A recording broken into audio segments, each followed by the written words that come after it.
Assalamu alaikum wa rahmatullahi wa barakatuh. My name is Omar Weston, formerly Mark Weston. I was born in the United Kingdom in 1968, and at a very young age, when I was 5 years old, I moved to Mexico. This was in 1973. I came to Mexico due to my father's business, which is these photographic booths, these machines where you sit down, you get your photograph taken, you get your instant photograph. This was a branch that was opened up in Mexico from the same company which its headquarters are in the UK, and it's a company my grandfather got started.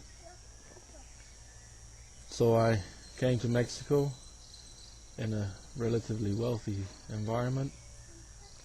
I immediately went to school in the British Academy here in Mexico.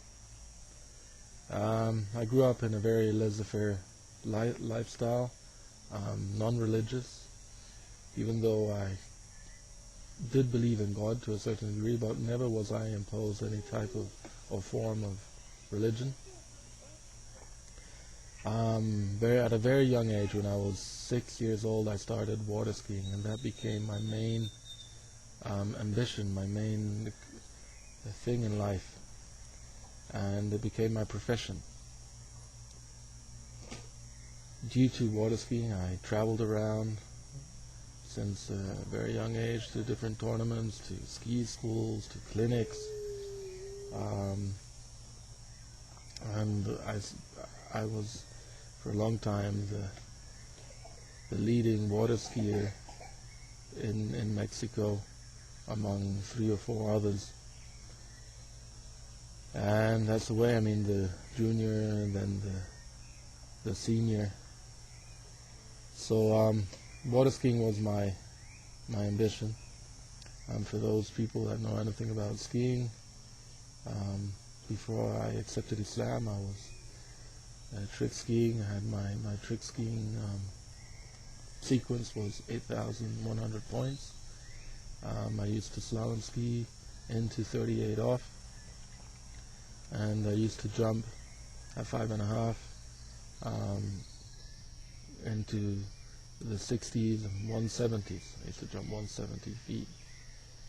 This back in 1988, when I became a Muslim, was very good. It was good, and I was still very young. I just turned 19, just left the junior division. When I was in the junior division, I had the longest jump in the world junior tournament in Milan, Italy, helping Mexico place 5th. So I was always a good water skier.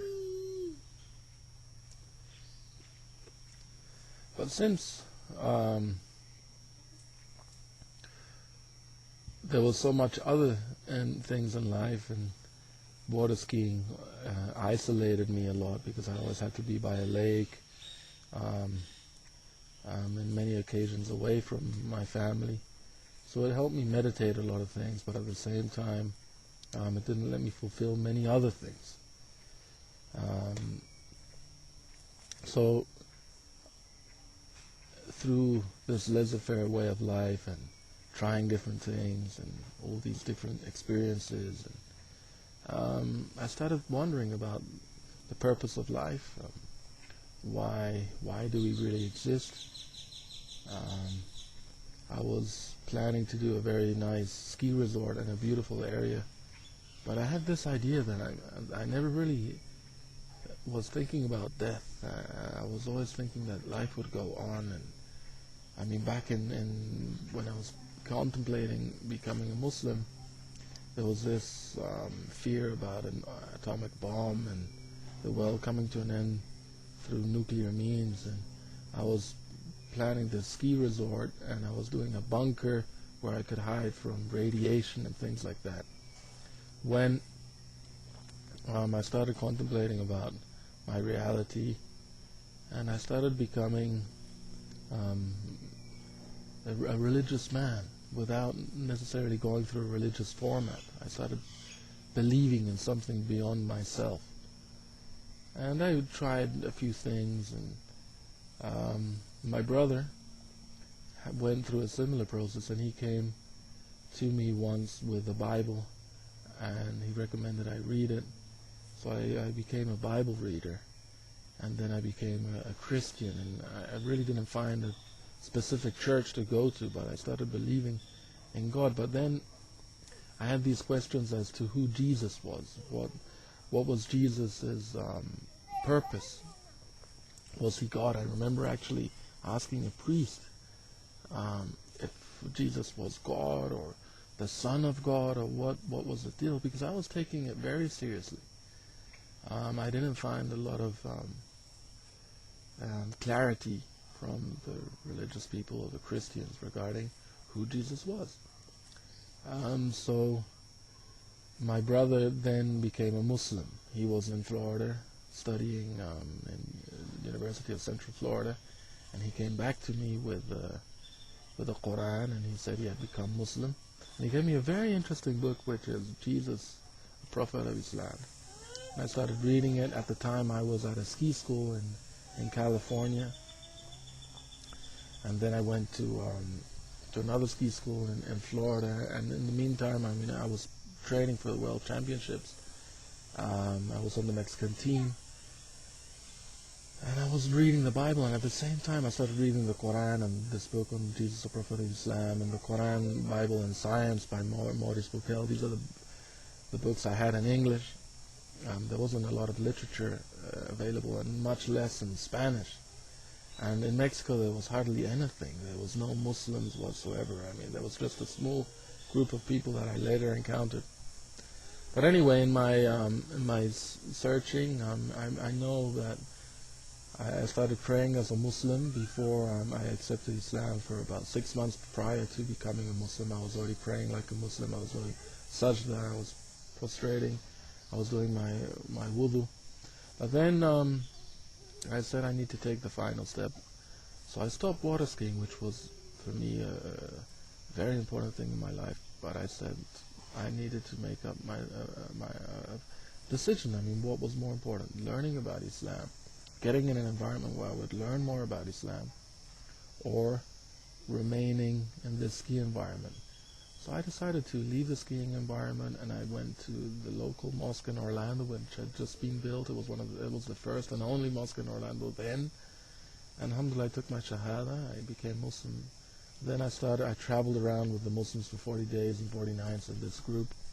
Then I went in, studied psychology for da'wah purposes. And alhamdulillah, from then I went to Medina. I studied a couple of years Arabic in Medina. And I started da'wah in Mexico, and this is what I've been doing for the last 19, 20 years. And there's a lot of potential in Latin America for da'wah. And alhamdulillah, I think Islam is a true guide. It teaches you, not only does it give you clarity as to your purpose in life, and it also gives you a way of living, and it's a beautiful way of life. Alhamdulillah. Assalamu alaikum. Yeah, assalamu alaikum. This is Shaima and Sarah, my two little ones. I have an elder one who's at school right now. Alhamdulillah, these are my treasures, and alhamdulillah, we're a Muslim family living in Mexico. We run a dawah center we built, which is called Darus Salam. You can look at our videos on Darus Salam Center Mexico, and we have a dawah program which we try and do throughout Mexico. We follow up on Muslims, and we try and do different activities. And this is little Shaima wanting to run away. And Sarah. Assalamu alaikum wa rahmatullahi wa barakatuh. Assalamu alaikum.